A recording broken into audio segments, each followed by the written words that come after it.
Ved du hvad? Produktionen af fødevarer står for mellem 20 og 30% af Danmarks samlede CO2.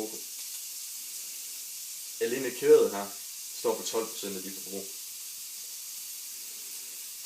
For at jeg kan få 1 kilo kød på den her pande, kræver det, at en ko har spist 7 kilo korn. Og med andre ord, hvis jeg skal 1 kilo protein ned i min krop, kræver det, at en ko har spist 21,4 kilo protein. Men er det, der skal til, så er det det, der skal til.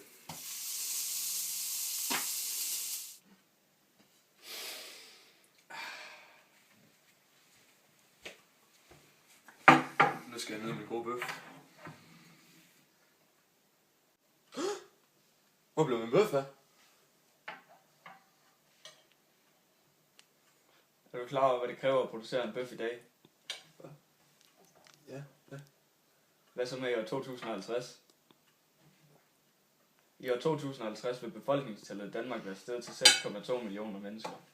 Og det vil kræve, at der skal være 2,2 millioner kvæg, som hver især udleder ca. 4 ton CO2 årligt. Det vil så sige, at kvægene samlet udleder 8,8 millioner ton CO2 per år. Derfor skal der alternativer til. Laboratoriebøffer vil være en bæredygtig løsning.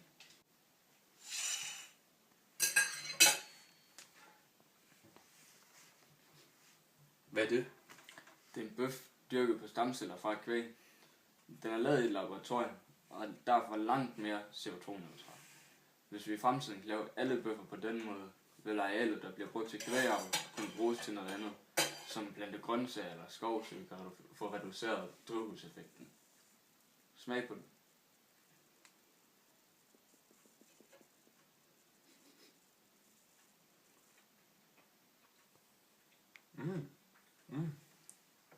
Det er godt.